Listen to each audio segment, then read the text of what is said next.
Noite, muito bom estar aqui. Eu vim aqui para sentir frio, porque nós somos do Rio de Janeiro, né? Muito quente. E Juninho prometeu frio, o pastor Nelson prometeu frio aqui. Então, sentindo um pouquinho de frio, é bom estar com vocês aqui. É um irmão de longa data e eu estava falando com a minha esposa, Daniele, que está comigo, e minha filhinha Maria Eduardo está lá embaixo. Estamos de férias, curtindo um pouco aqui o clima com os irmãos da fronteira. Eu tomei o cuidado de vir de vermelho e de azul para agradar todo mundo. Tá bom? Para todo mundo ficar contente e ninguém ficar zangado comigo. Tem um pouquinho de vermelho e tem um pouquinho de azul aqui no meu coração. Queridos, falando um pouquinho sobre os nossos tetos de vidro, falando um pouquinho sobre as nossas fragilidades, falando um pouquinho de quem nós somos de fato. Nós vivemos um tempo especial, estamos num tempo de pandemia, e nesse tempo de pandemia nós tivemos a oportunidade de parar, de olhar as nossas agendas, de perceber quem nós somos, encarar no espelho quem de fato nós somos, perceber quais são os nossos tetos de vidro. Porque muito do que nós éramos estava escondido em nossas agendas lotadas, em nossos compromissos, em nossas tarefas diárias, mas de repente nós fomos obrigados a estar em casa, olhar nos olhos da verdade e perceber de fato quem nós somos. E de fato nós vimos algumas coisas que sempre existiram, mas foram afloradas agora. A violência contra a criança, a violência contra a mulher, a fome. São circunstâncias do pecado que da nossa sociedade falida trouxeram para a gente a noção exata de quem nós somos enquanto seres humanos. E nesse período nós podemos parar, olhar diante de Deus e perceber aí, a partir daí, algo para o nosso coração. E quando o pastor Nelson falou para mim, ou o pastor Juninho, como preferem? Juninho. Quando o Juninho falou comigo sobre família, na minha ideia veio, que tipo de família? Qual é o modelo? Quais são as nossas aspirações quando nós paramos para pensar em família? Porque quando eu quero tirar alguma ideia, quando eu quero tirar alguma conclusão, nós devemos ter exatamente a noção do modelo que nós queremos ter. Os mais velhos vão lembrar comigo de uma propaganda do sabão em pó Omo. Lembra que tinha um garotinho que corria na lama, jogava bola na lama, e no final a mãe dele abraçava ele, e o final terminava assim, obrigado querido, no final terminava assim, se isso já faz bem. Lembra disso? A minha mãe nunca me deu um abraço quando chegava sujo em casa. A sua mãe já deu algum abraço quando chegou sujo em casa? E a minha mãe falou assim, outra camisa, Frederico! Mas o modelo vendido de família irreal, aquele modelo da margarina, aquele modelo de família feliz o tempo todo, aquela positividade tóxica das redes sociais, trazem pra gente uma ideia de que a nossa família é um ET, de que a nossa família é uma família irreal, que o ideal é não ter tetos de vidro, que o ideal é não ter fragilidades. E isso nos dá uma noção exata de um modelo distorcido. E muitos de nós preferem apenas olhar para o passado e acham que o modelo ideal de família são os Flintstones. Lembra dos Flintstones? Nós olhamos e tentamos perceber e achar, não, o que ficou para trás é melhor. Não aquele modelo anterior, aquilo que era uma família de verdade. E esses modelos vencidos, por vezes, trazem figuras tóxicas para dentro da nossa casa, e nós não discutimos isso. E essa constante necessidade de aceitação produz indivíduos insatisfeitos e inseguros, que não sabem lidar com os modelos, que não sabem olhar para um modelo e perceber algumas coisas que precisam ser diferentes, que nós não precisamos reproduzir os mesmos erros dos nossos pais, que nós podemos vencer, ir além. Mas algumas pessoas preferem buscar aspirações no futuro para a sua família e vão olhar para os Jacksons. Vão achar que, olha, o ideal da família é aquela família do futuro. É aquela família que um dia vai chegar para a gente. Olha, o ideal é aquela família que um dia nós vamos conseguir alcançar. E sabe, quando nós apenas olhamos para alguma coisa irreal à nossa frente, quando nós criamos modelos que não são idealizados, que não são reais, nós formamos indivíduos apagados, pessoas que sonham, mas não têm estrutura, pessoas que são narcisistas, que olham para o mundo a partir do seu próprio umbigo, e tudo que é diferente daquilo que ele crê, que ele acha, ele rejeita. Por isso, são indivíduos que nada constroem, nada fazem, estão constantemente insatisfeitos, que olham para a vida, mediados pelas suas feridas. Existe uma poesia que eu gosto muito, que ele vai dizer o seguinte: olha, nos perderemos entre monstros da nossa própria criação. Serão noites inteiras, talvez por medo da escuridão. Ficaremos acordados, esperando alguma solução. Muitas vezes, nós passamos a vida inteira criando monstros, vilões imaginários que destroem a nossa vida, que não condizem com a realidade. Mas ainda existem outros que preferem olhar para o presente. Sim, esses adotam a família dos Simpsons como a sua família ideal. É agora, pastor. É o aqui e o agora. Não é nem o futuro e nem o passado. E essas pessoas não suportam circunstâncias adversas. São pessoas que são mediadas pelo senso de prazer. Se eu estou gostando, eu continuo. Se eu não estou gostando, eu descarto e busco alguma coisa diferente. Pessoas que estão em busca de sensações e por isso descartam, são formados por elos muito frágeis, por isso são pessoas que não conseguem permanecer mediante as suas fragilidades, não suportam seus tetos de vidro. Mas hoje eu queria convidar você a olhar comigo, não para a família do passado, não para a família do futuro, nem para a família de agora, mas o modelo da eternidade. O modelo que vem do coração de Deus, o modelo que perpassa a noção de tempo, o modelo que é verdade, o modelo que traz vida para os nossos corações. E por isso eu quero pensar com vocês na resiliência. Resiliência é um conceito da física. Resiliência é um conceito da física que vai trazer para a gente a ideia de retornar ao formato original depois de ter sido submetido a um estresse. Sabe aquele objeto de borracha que a gente tem em casa, que a gente amassa ele e quando a gente solta ele volta de novo, o brinquedinho volta ao formato original? Sabe aquele brinquedinho que você torce, mas quando você solta, ele retorna ao projeto original? Isso é resiliência. A física explica pra gente que é uma capacidade que os corpos possuem de adaptação a circunstâncias de estresse. Agora, muita atenção numa coisa importante. Nem todo corpo, segundo a física, possui capacidade de resiliência. Nem todo corpo possui capacidade de, quando destruído, quando desmoronado, quando sofre uma situação de estresse, e ele se fragmenta, e ele se distorce, e ele perde o sentido, o formato original, nem todo corpo consegue retornar.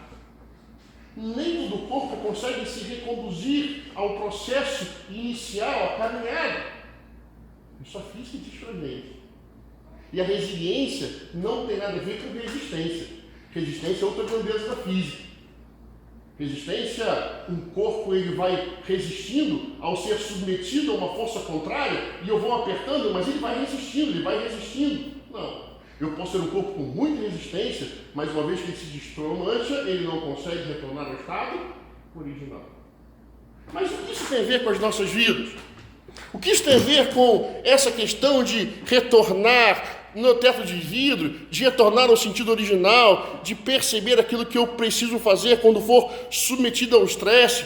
É verdade que muito desses conceitos das ciências naturais vão sendo aplicados ao nosso cotidiano, à nossa família, à nossa vida, e as nossas famílias vão sofrendo ataques, as nossas vidas vão sofrendo ataques, às vezes tragédias perpassam o nosso lar, às vezes nós somos confrontados com circunstâncias que estão além das nossas aspirações, além do que nós poderíamos pensar. e quando nós nos percebemos desmantelados, desorganizados pelo luto, desorganizados pela crise econômica, desorganizados porque fomos traídos por alguém, desmantelados pela tempestade que chegou à nossa casa e desorganizou. Mas como nós vamos conseguir, mediante um quadro caótico que às vezes nós experimentamos, reorganizar, remodelar a nossa vida? Como que a Bíblia vai explicar para a gente que nós podemos ser resilientes? Eu quero convidar você a ler comigo a palavra de Deus, que está no livro de Jó, no capítulo 14, e nós vamos ler os versículos 1 até o versículo 7.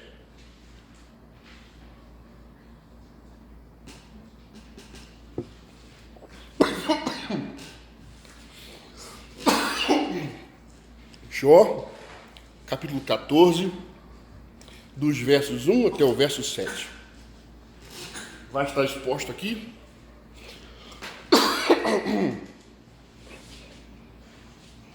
Acompanhe comigo.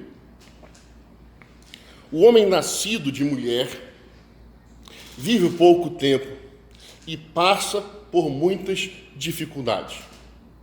Brota como a flor e murcha. Vai-se como a sombra passageira, não dura muito. Fixas o olhar no homem desses e o trarás à tua presença para julgamento? Quem pode extrair algo puro da impureza? Ninguém. Os dias do homem estão determinados. Tu decretaste o número de seus meses, estabeleceste os limites para que ele não possa ultrapassar. Por isso, desvia dele o teu olhar e deixa-o até que ele cumpra o seu tempo como trabalhador contratado. Porque há esperança para a árvore que, se for cortada, ainda se renovará e não cessarão os seus renovos. Vamos orar? Pai querido, está posta entre nós, Senhor, a tua palavra. Fala aos nossos corações, Senhor. Que esta palavra possa confrontar, Senhor, os nossos corações e que possamos florescer, Senhor, segundo a tua medida. Esteja conosco, Senhor. Transforma-nos pela ação da tua palavra. Em nome de Jesus que nós oramos. Amém. O livro de Jó revela para a gente o drama do sofrimento humano. O livro de Jó faz parte de uma literatura do Antigo Testamento conhecida como literatura sapiencial. Quando nós estamos diante do livro de Jó, nós estamos diante de um escrito de sabedoria. No Antigo Testamento nós conseguimos enxergar escolas diferentes de literatura. Nós não temos ainda a plenitude de Jesus, do Deus encarnado em nós. E ali nós conseguimos enxergar Deus falando através do seu povo. E esse povo, então, vai registrando da sua experiência com Deus. Então, nós encontramos no Antigo Testamento texto dos sacerdotes. Para um sacerdote, fazer a vontade de Deus é estar no templo, cultuando com os ritos sagrados. Nós encontramos no Antigo Testamento um texto dos profetas. Para um profeta, fazer a vontade de Deus é estar denunciando as distorções sociais, é estar denunciando a opressão, é estar denunciando quando o rei se afasta dos caminhos de Deus. O livro de sabedoria, a literatura dos sábios, ela surge num contraponto entre os sacerdotes e os profetas. Nos sábios nós vamos encontrar uma literatura existencial. Os sábios estão interessados desde as pequenas coisas às grandes coisas. Como eu posso fazer para que o meu dia a dia evidencie que eu sou o povo de Deus? Os sábios estão preocupados nas pequenas atitudes a demonstrar santidade. nas pequenas questões, nas pequenas escolhas, demonstrar que eu faço parte, que eu sou escolhido do povo de Deus, demonstrar o caráter divino no cotidiano, ali na terça-feira, onde o feijão está cozinhando em casa, ali naquela quinta-feira à noite com o chimarrão, ali no meu dia a dia, no meu trabalho, nas pequenas coisas, eu vou evidenciar que Deus modificou a minha vida. São nessas questões práticas. E nisso que Jó está interessado. Jó, o personagem central desse livro, é descrito para nós como um marido exemplar, um homem íntegro, um pai dedicado, um amigo leal, um empresário bem-sucedido. E o texto vai mostrando para a gente, ao longo da narrativa, que Jó vai sendo exposto às circunstâncias bem adversas. O texto vai mostrando para a gente aquele grande homem, aquele homem que era admirado na sociedade, aquele pai exemplar, aquele homem que era exemplo às pessoas que o seguiam, vai sendo exposto a circunstâncias bem adversas, a tempestades destruindo. Ele vai experimentando uma vida de perdas, de frustrações. Na sua vida material, ele passa da riqueza à pobreza, do bem-estar para a calamidade. Na sua vida social, ele agora, de um homem honrado, é visto como um homem desprezado. Na sua vida física, ele passa da saúde para a doença. Na sua vida emocional, ele vai da alegria ao desespero. E a saga de Jó vai expondo para a gente, vai mostrando para a gente a finitude, a limitação do ser humano, e Jó vai sendo abandonado por todas as pessoas que o cercavam, enquanto ele experimenta a desolação, a destruição, uma vida rasgada no meio. Nesse sentido, é nesse momento que Jó começa a dividir conosco a sua experiência. É nesse momento que Jó inicia uma jornada, não a partir das suas feridas. O que Jó nos ensina que a nossa vida pode ser sim alcançada por tragédias, que a nossa vida pode ser sim alcançada por frustrações, que as dores fazem parte deste tempo. E Jó nos ensina que eu devo olhar para as minhas feridas e não construir o meu mundo a partir das minhas faltas, mas olhar para Deus e a partir de Deus olhar para as minhas feridas. Repara uma coisa importante. Nós somos ensinados a não olhar para Deus a partir das minhas feridas, mas olhar de Deus para as minhas feridas. Percebe a diferença? Não é a ferida que vai dizer para mim quem é Deus, é Deus que vai dizer para mim a minha vida. E nesse contexto, Jó vai nos ensinando em palavras as suas experiências, e ele constrói uma declaração de sentido. Jó constrói para nós algo sublime, e ele quer deixar marcado para as pessoas que conviviam com ele, ele quer deixar marcado para as pessoas, para a sua história, para a eternidade. É um homem que não está falando a partir da filosofia, é um homem que não está falando a partir das ciências naturais, é um homem que não está falando a partir das ciências humanas, mas é alguém que olha para a eternidade e, inspirado por Deus, ele traz para a gente um olhar da vida humana.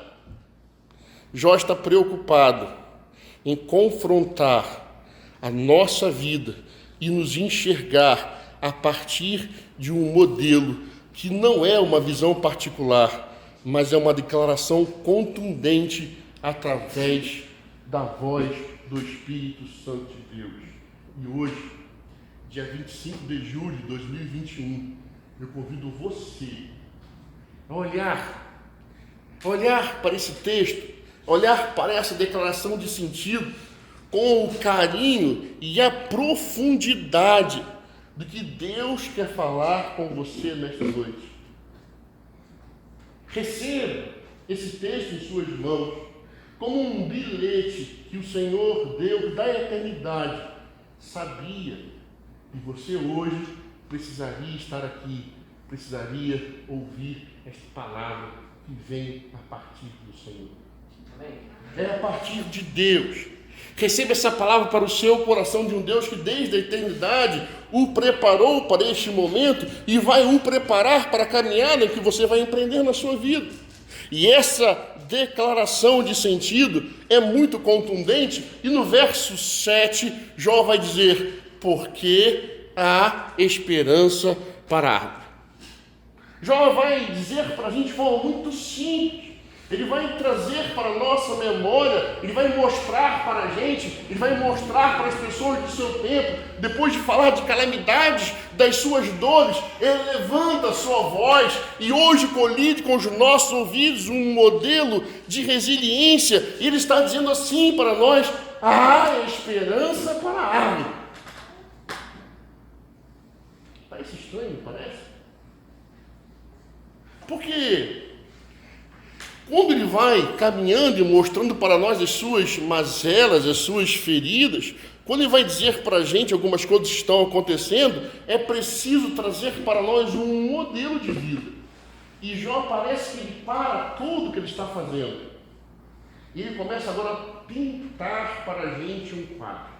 Jó começa agora a pintar para a gente, fazer um desenho para que fique marcado na nossa memória, para que fique marcado na sua vida, em todas as vezes que você enfrentar as suas fragilidades, em todas as vezes que a tragédia chegar à sua casa, em todas as vezes que você sentir o gosto amargo da frustração, que a sua garganta estiver arranhada pela derrota. Jó faz um desenho para que você não esqueça, ele constrói um modelo para que isso fique impresso na sua alma, para que isso fique bem claro no seu coração, de que existe esperança para a árvore.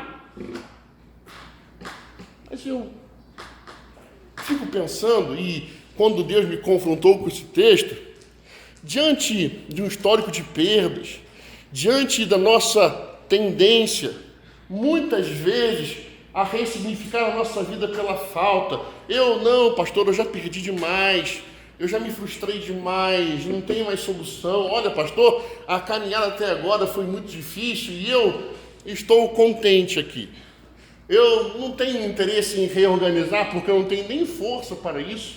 Eu não tenho interesse porque eu cheguei a um ponto da minha vida que mexer nessa ferida, que parece estar cicatrizada, vai doer mais. Deixa quieto isso aí, pastor. Jó nos confronta diante de uma circunstância. E é preciso olhar para a nossa vida com a clareza e a fidelidade que vem da eternidade e perceber de que Ele está dizendo para você e para mim de uma esperança. Ele está dizendo de forma muito simples e muito clara de que há esperança para as árvores. Diante do nosso quadro de perdas, de famílias dilaceradas pela crise econômica, de casamentos destruídos pela pornografia, de filhos que resolvem ir para longe dos caminhos que seus pais estão ensinando, diante de tantas frustrações, que Jó quer nos dizer com o olhar para a árvore. O que Jó quer nos dizer sobre a esperança. E ele vai criar para você e para mim um modelo de resiliência. E nos convida a olhar para a árvore como um modelo de resiliência. Ele nos convida a olhar para a vida e perceber que Deus quer nos dizer e nos mostrar um modelo de resiliência. Então, como ser resiliente? Como eu vou para casa hoje, diante do quadro da minha vida, das lutas que nós temos, todos nós temos, e acordar amanhã resoluto, entendendo o modelo da eternidade que Deus tem para os nossos corações. Como ser resiliente? E Jó vai dizer para a gente de forma muito simples: nós seremos resilientes na percepção, quando tivermos a percepção de que todos nós temos um propósito. Ele começa então a dizer para a gente: olha, porque existe, porque a resiliência vai atuar em corpos para que esses corpos retornem ao estado original. A resiliência é uma tendência, é uma grandeza da física que vai atuar para que os corpos, então, retornem ao formato original, depois de serem destruídos, dilacerados, amassados, depois de serem pulverizados, esses corpos começam então a se reorganizar e a chegar então ao seu formato original. Então preste atenção, meu irmão, para que a gente possa vencer os nossos tetos de vidro, para que eu possa ir para além das nossas fragilidades, eu preciso entender de que existe um propósito na minha vida, porque se eu não sei que existe um propósito, eu não tenho para onde ir. Jó está dizendo de forma muito clara: existe. Nós temos um propósito. Nós não vivemos em vão. Nós não vivemos para nós mesmos. Nós temos sim uma forma inicial. Nós temos sim um projeto original. Deus nos criou, e a criação de Deus sobre as nossas vidas nos deu um propósito. Deus nos deu uma família, e a nossa família tem sim um projeto que vem da parte de Deus. Nós temos sim uma missão de existência. Enquanto eu não compreender qual é o propósito da minha vida, enquanto eu não compreender qual é o propósito da minha família, eu vou caminhar entre escombros e eu não vou encontrar saída para as minhas fragilidades. É preciso entender que para perceber a resiliência de Deus na nossa vida, nós precisamos entender o nosso propósito. Porque senão a vida vai passando, nós vamos nos desmobilizando, nós vamos nos organizando, e sem um local para ir, nós nos acostumamos com as derrotas. Sêneca, o filósofo, vai dizer: nenhum vento sopra a favor de quem não sabe aonde ir. Se eu não sei qual é o meu propósito, qualquer caminho basta. Sabe quando acontece isso? Nós vamos colecionando uma vida de frustrações. Eu vou me frustrando, a vida vai me desmobilizando e eu vou abandonando os projetos, eu vou abandonando sonhos, eu vou abandonando coisas, vou deixando para trás, vou abandonando caminhos. E eu vou então cada vez mais construindo vínculos mais frágeis para que eu não possa mais ter a frustração que eu tive ontem. E eu começo a me relacionar com as pessoas, não pelas pessoas, eu começo a me relacionar pelos propósitos de Deus, não por Deus, mas pelas minhas frustrações. E eu não me entrego aos propósitos de Deus na minha vida. Jó vai dizer para a gente de a consciência de um projeto nos dá a liberdade de viver na escravidão da percepção do outro. Eu vou repetir para você entender o que eu estou dizendo. Quando eu compreendo que Deus tem um propósito na minha vida, que existe um motivo para eu viver, eu não vivo mais mediado pelo que o outro quer que eu faça. Eu vivo para a glória de Deus. E essa glorificação do nome de Deus vai acontecer na minha vida, como diz o apóstolo Paulo, quer na vida, quer na morte. Porque Cristo agora vive em mim. Jesus deve ser glorificado em todas as circunstâncias do que eu vivo, mesmo em minhas mais duras perdas e frustrações.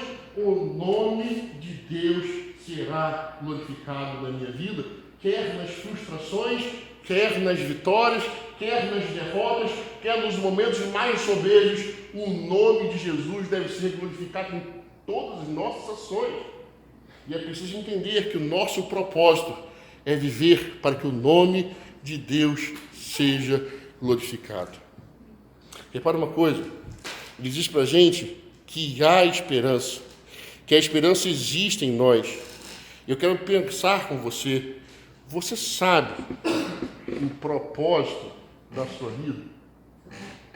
Porque muita gente pensa que o propósito da nossa vida é viver uma vida sem dificuldades, sem problemas.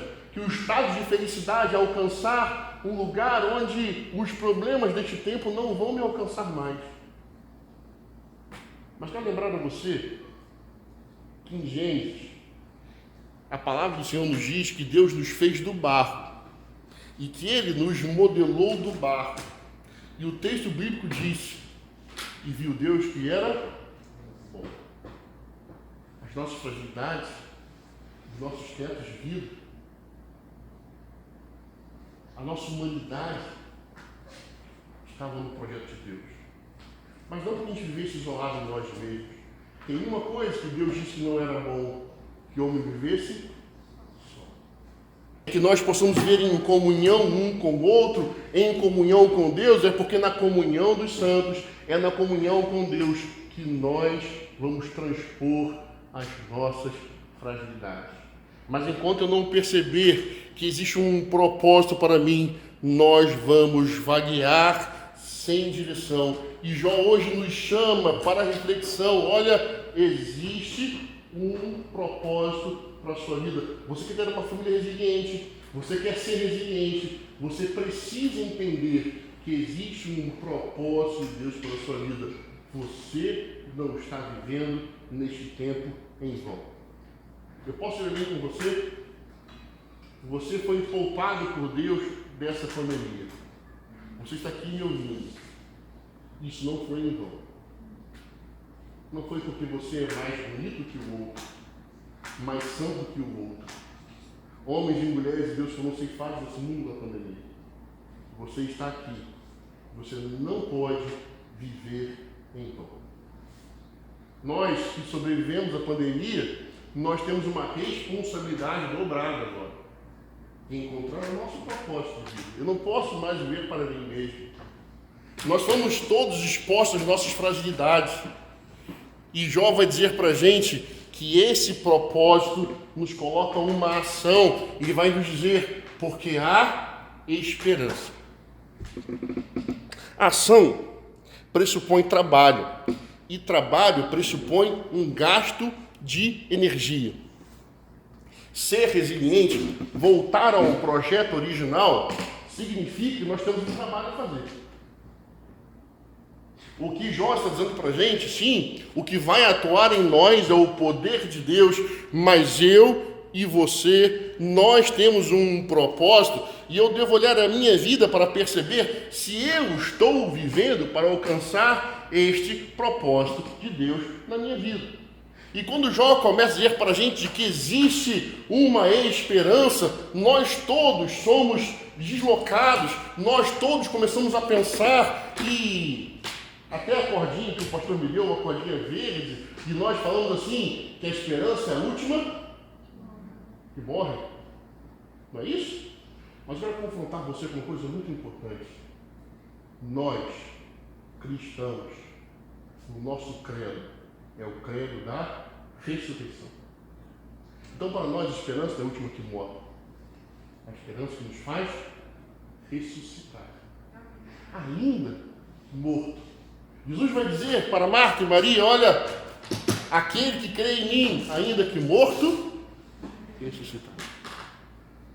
Então, Jó começa a dizer para a nossa vida, e dizer para nós hoje, em 2021, de que existe uma esperança. Mas que esperança é essa, pastor? Olha, que esperança é essa? É um sentimento? É algo que eu vou pensar na minha vida contra reorganização? Jó está trazendo para a gente alguma coisa diferente. E ele vai dizer para a gente uma esperança. E a palavra que ele usa para dizer da esperança é o kikva.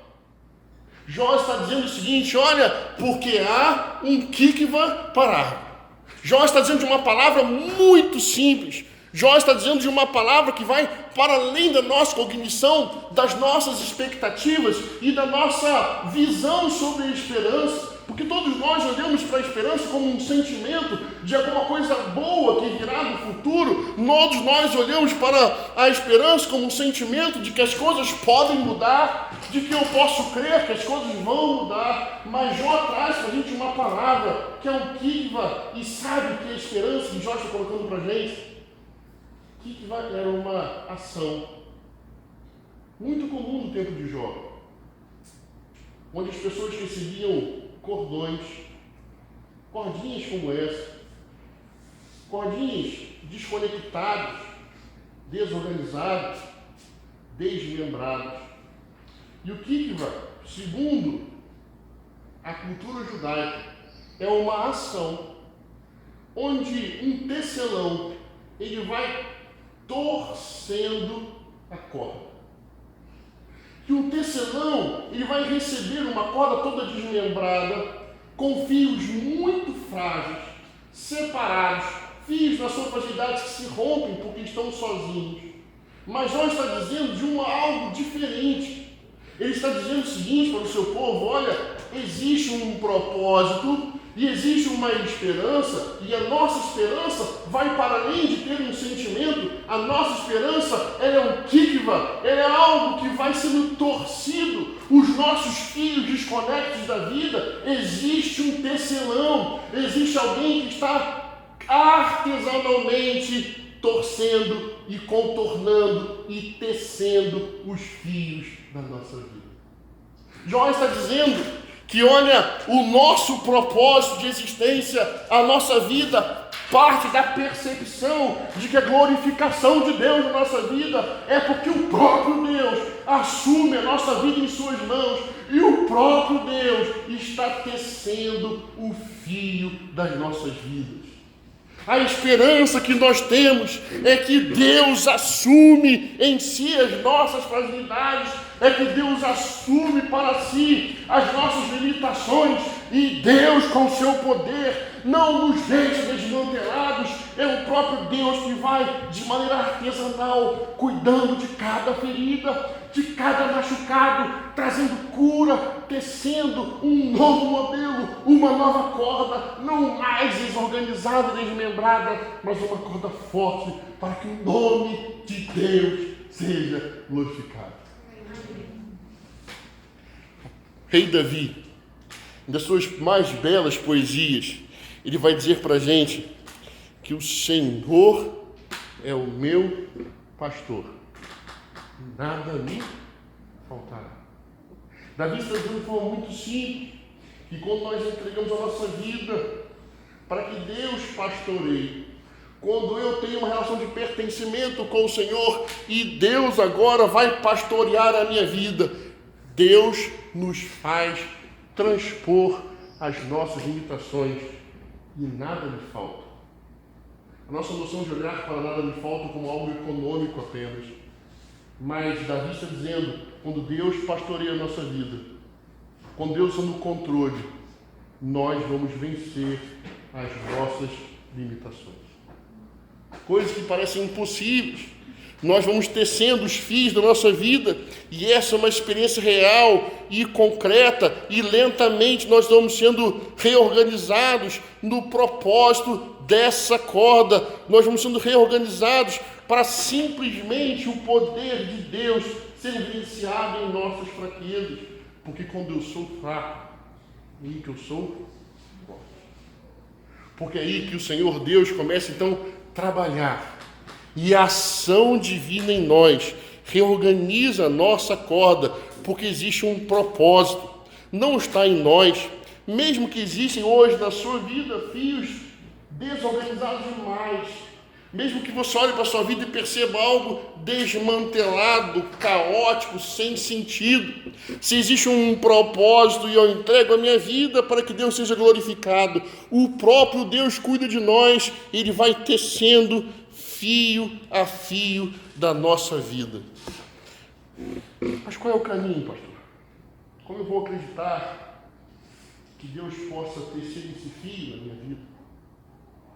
Jó termina dizendo para a gente que existe um caminho. Ele vai dizer, porque há esperança para a árvore. Por que para a árvore? Por que será que para a árvore? Porque ele está dizendo que existe um tikva para a árvore. Por que para a árvore? Nós fomos expostos a alguma coisa muito desconcertante. Eu quero lembrar a você, o Jó está dizendo para a gente de que não existe esperança para os seres humanos. Ele está dizendo para a gente, olha, para o humano não tem esperança nenhuma. Para o humano existe um fato, mas para a árvore existe esperança. Porque Jó está fazendo um desenho para a gente, de certo ponto, assustador, porque ele começou o seu texto dizendo para a gente, olha, o homem é assim mesmo, ele morre, ele murcha como a flor, o homem é semelhante a um trabalhador de jornada, que recebe o seu trabalho e acabou, a sua vida acabou. Jó está dizendo para a gente que o homem é semelhante a alguma coisa que vai sendo destruída, desmantelada. Mas por quê? Que depois desse confronto, dos versos 1 ao verso 6, com a falta de esperança para o ser humano, ele começa a fazer um desenho e fala, olha, mas há esperança para a árvore. Repare uma coisa muito importante, você não pode esquecer disso. Ele constrói dois caminhos para a gente, de alguém que resolveu caminhar sozinho, de um ser humano que lá no Jardim do Éden, com seu orgulho, com a sua prepotência, resolveu ter o controle da sua vida, da sua história em suas mãos. E para esse que resolveu caminhar sozinho, Jó está sendo taxativo, não há esperança. Não tem jeito. Todas as vezes que nós começamos a empreender, em todas as vezes que enquanto ser humano eu tentar caminhar sozinho, não há esperança. Mas Jó levanta um outro modelo para a gente. Na cultura judaica, a árvore é um símbolo. E ele está dizendo para as pessoas do seu tempo, que enxergavam na sua paisagem, todos os dias esse símbolo. Jó está dizendo o seguinte, olha, quando vocês forem confrontados no seu caminho com a árvore, não se esqueçam disso. Na cultura judaica, a árvore é um símbolo de uma junção de dois mundos. Para a cultura judaica, a árvore é um ser criado por Deus, para que o homem pudesse ser lembrado de quando nós dependemos de Deus, quando eu dependo exclusivamente de Deus, não falta nada para esse ser. Porque a árvore, ela não sai do seu espaço para procurar caça, ela não precisa trabalhar, ela não precisa ir atrás de alguma coisa, ela não vai crescer com as suas próprias forças, mas a árvore, ela vai sendo sustentada por Deus. Ela vai crescendo, luz do sol, fotossíntese. Jó não sabia nada de fotossíntese. Mas no seu coração ele enxergava que aquela árvore que não fia, que não trabalha, que não tem tempo, que não faz isso ou faz aquilo, Deus sustenta aquela árvore. Por isso que Jó está dizendo para você e para mim, em todas as vezes que você tentar assumir o controle da sua história, não há esperança para você, mas para a árvore. Para aquele que resolver entregar a sua vida nas mãos de Deus, para aquele que resolver dar a Deus o controle da sua história, para aquele que perceber, eu não quero receber nada que não venha das mãos de Deus, eu não quero que a minha vida venha nenhuma experiência que não seja amparada pelas mãos de Deus, eu não quero que a minha vida tenha nada que não venha a partir de Deus, eu preciso depender de Deus para andar, para existir, para respirar, para crescer. Para esses, Deus está traçando aqui. Para quem vive em comunhão com Deus, existe esperança. O modelo que Jó construiu para você e para mim ao longo da nossa história é um modelo de esperança. Jó está dizendo para você e para mim um modelo diferente. Jó está construindo para você e para mim algo muito singelo e muito simples. Quando eu encontrar uma árvore na rua, eu vou lembrar, Deus está cuidando desta árvore. Todos que vivem em comunhão com Deus não são abandonados pelo Criador. Ele está dizendo para a gente, existe um tikva para a árvore. Existe algo diferente. Existe algo que vai além da nossa percepção. Existe algo que vai para além do nosso controle. Deus diz para você e para mim, os tetos de vida existem. Em algumas maneiras, em alguns dias nós vamos ser desorganizados. Em alguns dias nós podemos ser a nossa vida atravessada por uma tragédia, pela dor, pelo luto. Mas para aquele que está nas mãos de Deus, para aquele que enxerga o seu propósito em glorificar Deus, existe uma esperança. Existe um título para a sua vida. Se você entregar a sua vida hoje nas mãos de Deus. E essa ação divina em nós vai tecendo os fios da nossa vida, pouco a pouco, modelando, remodelando, para que a sua vida adquira o propósito original, que é glorificar o nome do Senhor. Você pode olhar baixar a sua cabeça? Eu não sei como você está aqui nesta noite, eu não sei quais são as suas dores, eu não sei quais são as coisas que te incomodam agora, mas você não está aqui à toa. Deus está te convidando para uma experiência real, uma experiência de vida, uma experiência de esperança. Deus está lhe convidando agora a perceber um fato, de que quando a nossa vida está nas mãos de Deus, nós temos esperança. Toda vez que o ser humano resolveu caminhar sozinho, ele foi destruído pelo seu orgulho. Todas as vezes que o homem tentou caminhar sozinho, a sua prepotência o levou à dificuldade. Mas há esperança para aqueles que vivem em comunhão com Deus. Você quer a sua vida salva? Você quer experimentar um novo tempo nas mãos do Senhor? Comece hoje a nutrir a sua esperança em Deus. Sabe?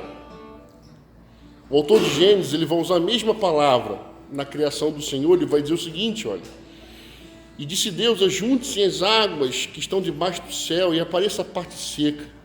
Assim, a parte seca se chamou de terra, e de mares o conjunto das águas. E viu Deus que era bom. O texto diz que Deus ajuntou as águas. E Deus fez um tikva naquilo que parecia caótico. Ele organizou tudo que parecia caótico. E a ação divina na sua vida é uma ação de sempre trazer ordem ao caos que você possa estar vivendo. Eu não sei qual é a sua dor agora, mas eu quero te lembrar de que existe esperança de um Deus que age para remodelar a sua vida, para restaurar a sua caminhada, para dar forma àquilo que parece destruído, para trazer sentido à sua existência. Pai querido, nós estamos sendo em tuas mãos. Nesta noite, Senhor, eu gostaria de clamar a Ti. Nos dê, Senhor, um propósito para a nossa existência. Nos traga a memória, Senhor, que nós somos feitos para glorificar o Teu nome. Senhor, nós queremos ser mensageiros de esperança. Senhor, nós queremos que a nossa família, que a nossa vida, Senhor, tenha um sentido pleno de glorificação do Teu nome. E que o Teu nome possa ser glorificado, Senhor, em toda a nossa vida. Que a nossa história possa ser marcada, Senhor, pela glória do Teu nome, e por amor do Teu nome, nós possamos ser conduzidos nos caminhos de justiça. Em nome de Jesus que nós oramos. O rei Davi, terminando o Salmo 23, ele diz assim: prepara uma mesa perante mim, na presença dos meus inimigos. Unge, Senhor, a minha cabeça com óleo, meu cálice se transborda.